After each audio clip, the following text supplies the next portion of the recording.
நம்ம இன்றைக்கி 2 kilo rich plum கேக்கை அவன் இல்லாமல் எப்படி ஈஸியாக வீட்டிலே ரெடி பண்ணலான்னு தான் இந்த வீடியோவில் பார்க்க போகிறோம். கேக்கை கட் பண்ணையிலே தெரியும் கேக் எந்த அளவுக்கு ஸ்பாஞ்சியாக இருக்குன்னு. பேருக்கு ஏற்ற மாதிரி டேஸ்ட்டும் ரொம்ப ரிச்சாக இருக்குங்க. வாங்க அருமையான டேஸ்ட்டில் ரிச் ப்ளம் கேக் எப்படி செய்யலாம்னு இப்போ நம்ம பார்த்துடலாம். முதல்ல கேக்குக்கு தேவையான ட்ரை ஃப்ரூட்ஸ் நட்ஸ் எல்லாத்தையுமே நம்ம ரெடி பண்ணி வச்சிடலாம். இப்போ ஒரு மிக்சிங் பவுலில் 1/4 கப் பொடியாக நறுக்கின பாதாம் பருப்பு, 1/4 கப் பொடியாக நறுக்கின முந்திரி பருப்பு, 1/4 கப் பொடியாக நறுக்கின பேரிச்சம்பழம், 1/4 கப் கருப்பு திராட்சை. நான் 2ஆக நறுக்கி சேர்த்துருக்கேன், நீங்கள் முழுசாக கூட சேர்த்துக்கலாம். 1/4 கப் பொடியாக நறுக்கின செர்ரி. கடைசியாக நம்ம வீட்டிலே தயார் பண்ண டூட்டி ஃப்ரூட்டி 1/2 கப் எடுத்திருக்கேன். நான் 3 கலரில் சேர்த்துருக்கேன். உங்ககிட்ட என்ன கலர் இருக்கோ அதை நீங்கள் சேர்த்துக்கலாம். இப்போ இது கூட நம்ம ஊற வைக்கிறதுக்கு ஆரஞ்சு ஜூஸ் எடுத்துக்கலாம், அப்படி இல்லைனா கிரேப் ஜூஸ் எடுத்துக்கலாம், இல்லைனா ரம் இருந்தால் ரம் கூட யூஸ் பண்ணிக்கலாம். நான் 4 ஆரஞ்சு ஜூஸ் எடுத்து வச்சுருக்கேன். இப்போ அதை இதோட சேர்த்து நம்ம நல்லா மிக்ஸ் பண்ணி எடுத்துக்கலாம். இதை உடனே நம்ம கேக் ரெடி பண்ணோம் அப்படின்னா 1 மணி நேரம் வரைக்கும் ஊற வச்சுட்டு நம்ம ரெடி பண்ணலாம். நான் நாளைக்கு தான் செய்ய போகிறேன், அதனால் இதை நான் 24 மணி நேரம் நல்லா ஊற வச்சுக்கிறேன்.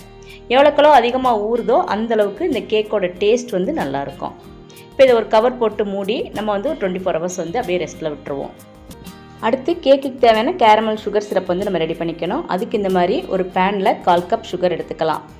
இப்போ சுகர் சேர்த்ததுக்கப்புறம் அடுப்பு நம்ம சிம்மில் வச்சிடணும். அந்த சுகர் அப்படியே கரைஞ்சி உருகி கலர் அந்த ப்ரௌன் கலராக மாறி வரும். அது வரைக்கும் நம்ம அதை ரெஸ்ட்டில் விட்டுறலாம். இந்த மாதிரி ஜீனி நல்லா மெல்ட் ஆகி வரும்போது இப்போ நம்ம கரண்டி யூஸ் பண்ணி இது எல்லாத்தையும் நல்லா மிக்ஸ் பண்ணி விட்டுக்கலாம். ஜீனியெல்லாம் நல்லா இந்த மாதிரி மெல்ட் ஆனதுக்கப்புறம் 1/4 கப் சூடு பண்ண தண்ணி இதில் ஊற்றிக்கலாம்.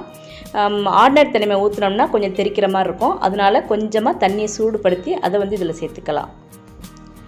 தண்ணி சேர்த்ததுக்கப்புறம் கண்டினியூஸாக கரண்டினால் நல்லா இந்த மாதிரி மிக்ஸ் பண்ணி விட்டுட்டே இருக்கணும். அந்த கலர் நல்லா மாறி டார்க் கலராக வரும், அது வரைக்கும் நம்ம கரண்டினால் அதை நல்லா மிக்ஸ் பண்ணி விட்டே இருக்கணும்.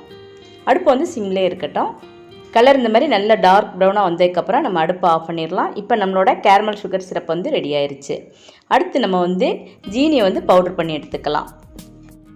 இப்போ ஒரு மிக்ஸி ஜாரில் நான் 2 கப் அளவுக்கு ஜீனி எடுத்திருக்கேன். இப்போ இது கூட 2 துண்டு பட்டை, 2 ஏலக்காய், 4 கிராம்பு, இப்போ இது எல்லாத்தையும் சேர்த்து நல்லா நைஸாக அரைச்சி எடுத்துக்கலாம். இதை தனியாக நம்ம அரைச்சி எடுக்கிறோட இந்த மாதிரி ஜீனியோட சேர்த்து அரைச்சி எடுத்தோம்னா அது நல்லா அரைப்பட்டுரும். ட்ரை ஃப்ரூட்ஸ் ஊற வச்சு 24 மணி நேரம் ஆச்சு. பாருங்கள், ட்ரை ஃப்ரூட்ஸ் அந்த ஜூஸில் ஊறி எந்த அளவுக்கு நல்லா ஃப்ளஃபியாக இருக்குன்னு. இப்போ எல்லாமே நம்ம ரெடி பண்ணி வச்சிட்டோம். இப்போ கேக்குக்கு தேவையான பேட்டரை நம்ம ரெடி பண்ணிடுவோம்.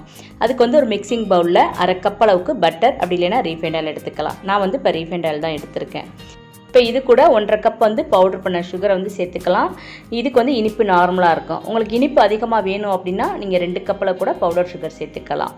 நான் 2 கப் மைதா மாவு போட போகிறேன், அதனால் 4 முட்டை எடுத்து வச்சுருக்கேன். இப்போ அதையும் இதோட சேர்த்துக்கலாம். முட்டை பிடிக்காதவங்க அதுக்கு பதிலாக 1/2 கப் தயிர் கூட சேர்த்துக்கலாம்.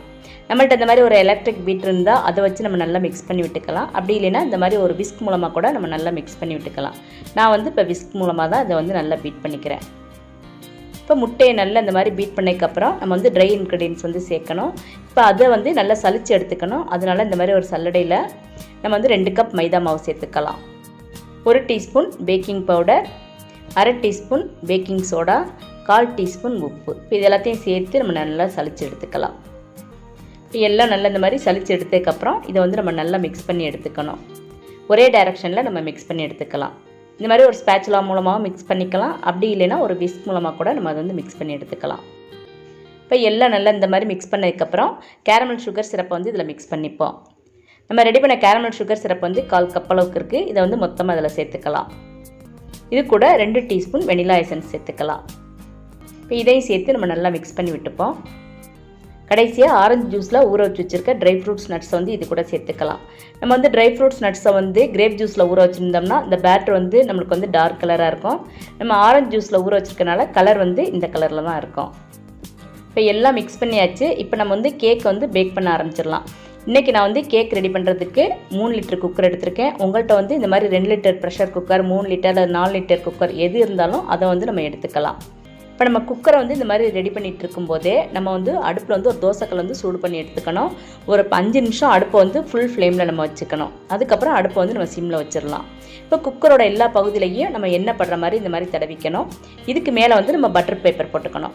அந்த மாதிரி பட்டர் பேப்பர் போட்டோம்னா தான் கேக் பாத்திரத்தில் ஒட்டாமல் ஈஸியாக நம்மளுக்கு வெளியே வரும். குக்கரில் பேக் பண்ணாமல் நம்ம வந்து அவனில் பேக் பண்ண போகிறோம் அப்படின்னா நம்ம வந்து அவனை வந்து 180 டிகிரிக்கு ப்ரீ ஹீட் பண்ணிக்கணும்.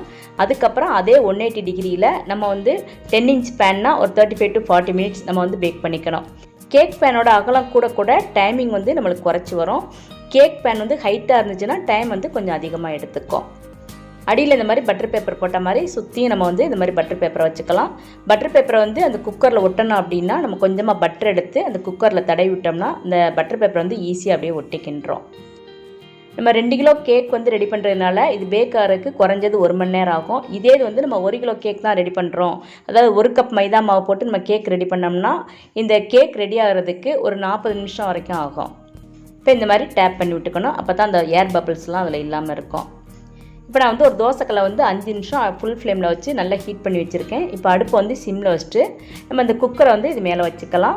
இப்போ இதுக்கு வந்து நம்ம கேஸ்கட்டோட மூடி போட்டு மூடிக்கணும். ஆனால் வெயிட் போட்டுறக்கூடாது. நான் குக்கரில் வைக்கிறதுனால இந்த மாதிரி ஒரு தோசைக்கல்லை ப்ரீ ஹீட் பண்ணி அதுக்கு மேலே இதை நான் வச்சுருக்கேன். இதே நீங்கள் பாத்திரத்தில் இந்த கேக் ரெடி பண்ணுறீங்க அப்படின்னா ஒரு பெரிய அகலமான பாத்திரம் எடுத்துக்கணும். அதை வந்து ப்ரீ ஹீட் பண்ணிக்கணும். அதுக்கு மேலே ஒரு ஸ்டாண்டை வச்சு அதுக்கப்புறம் அந்த பாத்திரத்தை வச்சு ஒரு மூடி போட்டு நல்லா மூடி வச்சிடணும். கரெக்டாக 1 மணி நேரம் ஆச்சு. கேக் வந்து நல்ல வாசம் வர ஆரம்பிச்சிருச்சு. இப்போ நம்ம ஒரு ஸ்டிக் வச்சு இந்த மாதிரி செக் பண்ணி பார்த்துக்கலாம். கேக் வந்து ஸ்டிக்கில் வந்து கொஞ்சம் கூட ஒட்டலை. நம்மளோட கேக் வந்து இப்போ ரெடி ஆயிடுச்சு. இப்போ நம்ம அடுப்பை ஆஃப் பண்ணிவிட்டு தோசைக்கல்லேருந்து இந்த குக்கரை வெளியே எடுத்துடணும்.